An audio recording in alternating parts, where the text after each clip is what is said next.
जो स्थानांतरण की पॉलिसी आई है उसमें सारे ट्रांसफर के कार्य जो है वे निश्चित समय सीमा में मतलब 15 जून तक पूर्ण कर ले।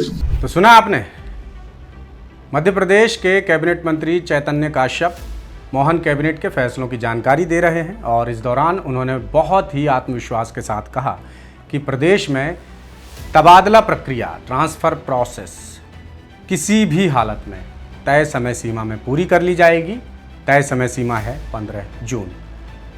तो अभी बस 5-6 दिन बच गए हैं और इन 5-6 दिनों में क्या ट्रांसफ़र प्रक्रिया मध्य प्रदेश में वाकई उस तरीके से पूरी हो जाएगी जैसा मोहन कैबिनेट के मंत्री चैतन्य काश्यप कह रहे हैं। तो नमस्कार, मैं हूं रामकृष्ण गौतम और आप देखना शुरू कर चुके हैं दास सूत्र। और हमारा आज का जो मुद्दा है वो इसी पर केंद्रित है और इस मुद्दे पर वीडियो बनाने का मकसद ये है कि इस वजह से जो कर्मचारी अधिकारी प्रभावित हो रहे हैं उनकी संख्या लाखों में है। तो लाखों लोगों के मद्देनज़र ये खबर हम आप तक लेकर आए हैं और जो मुद्दा अभी मैंने आपको बताया कि ट्रांसफ़र प्रोसेस समय सीमा में पूरी हो पाएगी या नहीं हो पाएगी तो कैसे और नहीं हो पाएगी तो क्यों, इस पर बात करने के लिए हमारे साथ न्यूज़ रूम में मौजूद हैं हमारे ब्यूरो चीफ संजय शर्मा, प्रशासनिक मामलों के जानकार हैं, लगातार प्रशासनिक मामले कवर कर रहे हैं। तो सीधे अब बात करेंगे संजय शर्मा जी से। तो संजय जी, ये बताइए कि क्या लगता है आपको, कैबिनेट मंत्री चैतन्य काश्यप जो कह रहे हैं कि समय सीमा में ट्रांसफ़र प्रक्रिया पूरी हो जाएगी, तो क्या आपको लगता है बात इतनी सीधी है और इतने सीधे तरीके से इसको अंजाम तक पहुंचा दिया जाएगा? जी राम, आपने जो बात कही है ना वो बड़ी मध्य प्रदेश में इस समय जो तबादला सीजन चल रहा है उसको लेकर बड़ी अहम है, क्योंकि अब सरकार का दावा है कि हम निर्धारित जो अवधि की है 15 जून तक हम पूरा कर लेंगे। लेकिन इसके पहले के जो साल हैं उसमें तबादला सीजन की जो अवधि है उसको लेकर, उसको देखते हुए लगता तो नहीं है कि ऐसा हो पाएगा कि समय में पूरे हो जाएंगे ये तबादले। इसमें दूसरी चीज़ एक और जो सामने आई है वो आई है इस बार जो बाकी विभागों के तबादलों का समय रखा है वो अलग है और स्कूल शिक्षा विभाग के तबादलों की जो अवधि है वो कुछ अलग है, दोनों में अंतर है। तो इन सब को लेकर भी प्रशासनिक विभाग जो हैं वो बड़ी उलझन में है, क्योंकि उन्हें दोहरा एक्सरसाइज करना पड़ रहा है, क्योंकि ओवरऑल जो प्रशासकीय व्यवस्था है वो सभी विभागों से सामंजस्य के साथ चलती है। जैसे अभी जो जनगणना के जो कार्यक्रम चल रहे हैं या दूसरे क्रियान्वयन हो रहे हैं कार्यक्रम, उनमें कहीं ना कहीं हर विभाग एक दूसरे के सामंजस्य के साथ काम करता है। तो ऐसे में ये कह पाना कि शिक्षा विभाग के ट्रांसफ़र अलग चलते रहेंगे और ये समयबद्ध रूप से 15 जून तक कंप्लीट हो जाएंगे, ये बहुत मुश्किल है। अब हो सकता है सरकार कोई नया फार्मूला लेके आई हो जो हिडन हो और अभी सामने आने वाला हो, तो कह नहीं सकते। बाकी विभागों की बात करें आप तो जिलों पर चले जाएं, चाहे आप संभाग स्तर पर चाहे आप राज्य स्तर पर, तो विभागों में जिस तरह से तबादलों को लेकर अब शुरुआत हुई है, लोग जिस तरह से अप्रोच कर रहे हैं या लोग जिस तरह से आवेदन की स्थिति में आए हैं, तो कई जगह तो अभी आवेदन ही चल रहे हैं। तो ऐसे में ये समस्या और भी बड़ी हो जाएगी कि कैसे 15 जून तक ये जो तबादले हैं वो पूरे हो पाएंगे। सरकार ने जो फिगर तय किया है कि रेशो जो अनुपात में रखा है तबादलों का कि इतने % हम ये करेंगे, इतने इस लेवल के इस रैंक के अधिकारियों के इतने प्रतिशत पदों पर तबादले होंगे, इसको लेकर भी बड़ी विसंगति की स्थिति सामने आ रही है। क्योंकि जिस तरह से सरकार के पक्ष के लोग हैं उनके पास तबादलों के लेकर लाइन लगी हुई है इस समय, उनको देखकर भी समझ नहीं आ रहा है कि इतने जल्दी अधिकारी सामंजस्य कैसे बनाएं, क्योंकि जो विभाग प्रमुख हैं और जिनके हाथ में तबादलों की पूरी कमान है वो सामंजस्य बनाना बड़ा मुश्किल हो जाएगा। आपको याद हो 2025-26 का जो सत्र था उसमें जब तबादला नीति आई थी तो कई विभागों के मंत्री और जो कई जिलों के प्रभारी मंत्री नाराज़ हो गए थे कि अधिकारियों ने मना कर दिया था कि अब हम इसके बाद नहीं कर पाएंगे, तो वो मामला फिर मुख्यमंत्री तक पहुंचा था।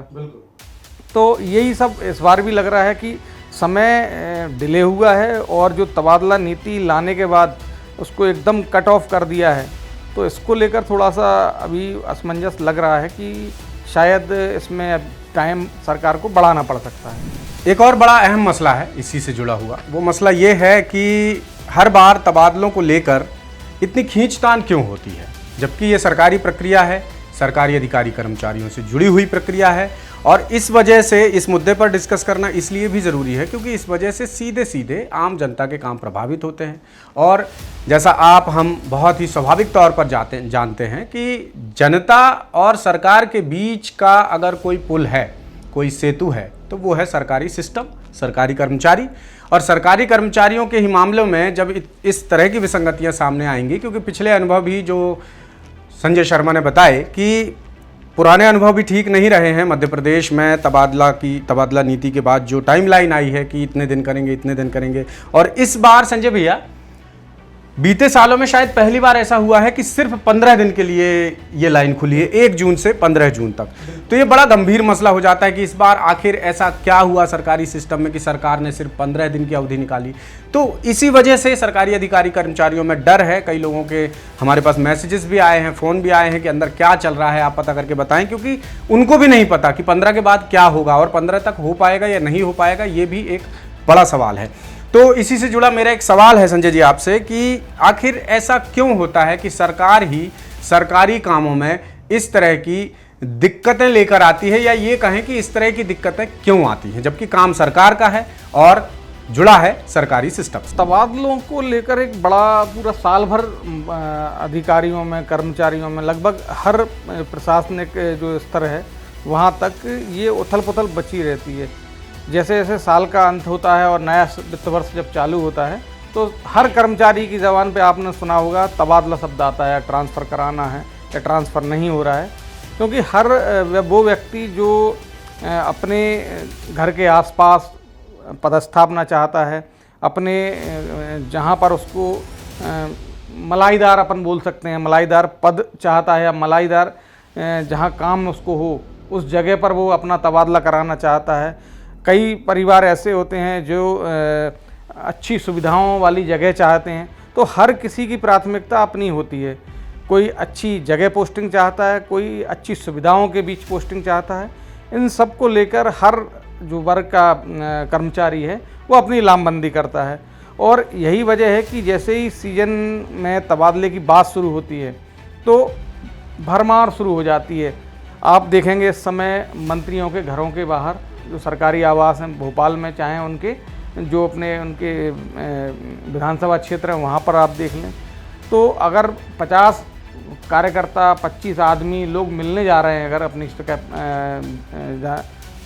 शिकायत लेकर या अपनी समस्या लेकर, तो उनमें कम से कम 50% मामले होते हैं तबादलों से जुड़े हुए। इस समय विधायकों की अनुशंसा, मंत्रियों की अनुशंसाएं आपको हर जगह इस समय मिल जाएंगी। आप मध्य प्रदेश मंत्रालय जो है जहाँ से पूरा मध्य प्रदेश संचालित होता है, आप वल्लभ भवन चले जाएं और वहाँ पर किसी भी गुमटी पर, किसी भी खोपचे पर जाके खड़े हो जाएंगे तो आपको तबादले के अलावा शायद ही कोई दूसरी चर्चा इन दिनों सुनाई दे। तो तबादला इसलिए सब बड़ा फोकस्ड रहता है और इसमें पेचीदगी और तब हो जाती है जब इसके लिए बहुत कम अवधि सुनिश्चित कर दी जाती है। और आपने एक शब्द सुना होगा, इसी टाइम बाउंडेशन रहती है जो, और पदों की जो लिमिटेशंस तय कर जाती हैं, उसके वजह से जो भाग दौड़ मचती है तबादलों को लेकर, उसी के बाद एक शब्द निकल के जमकर चर्चा में आता है। अक्सर आपने देखा विपक्ष आरोप लगाता ही है, तबादला उद्योग। तो अवधि की बात हो रही है तो एक बार मैं रिकॉल कर देता हूं। वैसे दसूत्र लगातार आपको तबादला पॉलिसी से जुड़ी खबरें दिखा रहा है, लेकिन कुछ डेटा है हमारे पास संजय भैया। 2019 से 2026 तक की टाइमलाइन है हमारे पास कि कब कब कितने समय के लिए तबादले की राह खुली थी। तो शुरुआत करते हैं 2019 से। तो 5 जून से लेकर के 5 जुलाई तक, यानी टोटल 35 दिन ये तबादले की राह खुली थी। 2020 में कोरोना लॉकडाउन की वजह से पॉलिसी लागू ही नहीं हो पाई। 2021 में जो अब तक का रिकॉर्ड रहा है बीते 6-7 सालों में, 1 जुलाई से 31 जुलाई तक ट्रांसफ़र हुए थे, यानी 31 दिन, जो अब तक की सबसे लंबी अवधि रही है इन बीते 7 सालों में। 2022 में 17 सितंबर से 5 अक्टूबर तक तबादले हुए थे, यानी कुल 20 दिन। 2023 में 15 जून से 7 जुलाई तक तबादले हुए थे, यानी कुल 22 दिन। 2025 में 1 मई से 30 मई तक ट्रांसफ़र हुए थे, यानी 30 दिन। और 2026 में 1 जून से 15 जून तक, जैसा मैंने आपको पहले बताया कि 15 दिन के लिए इस बार तबादले की राह खुली है, उसमें से 9 दिन तो बीत चुके हैं और अब कुछ दिन बचे हैं, लगभग हफ्ता भर बचा हुआ है, 6 दिन बचे हुए। इन 6 दिनों में सरकार दावा कर रही है कि ट्रांसफ़र समय सीमा के अंदर हो जाएंगे। तो यही हमारा मुद्दा था कि हो पाएंगे तो कैसे और नहीं हो पाएंगे तो क्यों। और अगर विस्तार में जाएं तो सरकार ने विभागों को ये भी निर्देश दिए हैं कि निर्माण और नियामक प्रकृति वाले जो विभाग हैं उनको छोड़कर सिर्फ 3 साल की अवधि को तबादलों का आधार ना बनाया जाए।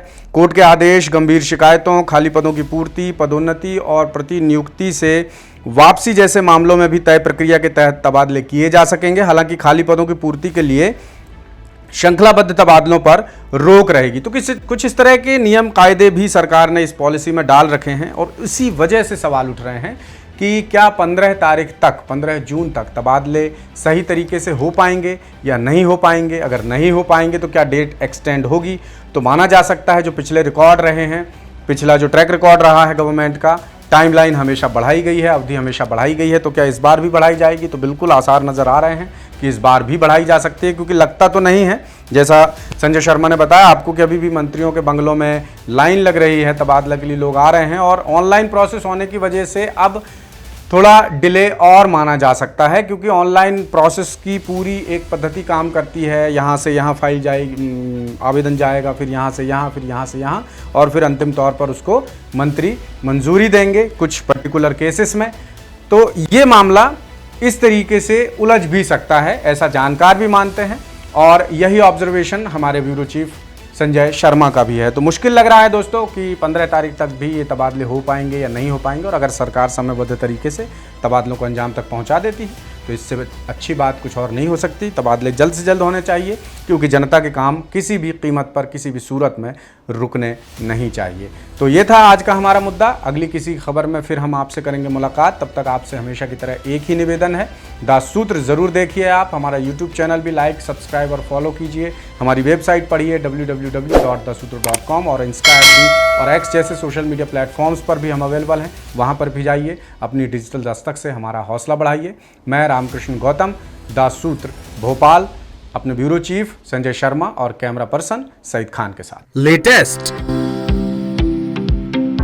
इन्वेस्टिगेटिव और इन डेप्थ खबरें देखने के लिए ज्वाइन कीजिए दास सूत्र का व्हाट्सएप चैनल, सब्सक्राइब कीजिए यूट्यूब चैनल, लाइक कीजिए फेसबुक पेज और पढ़ते रहिए www.dasutra.com।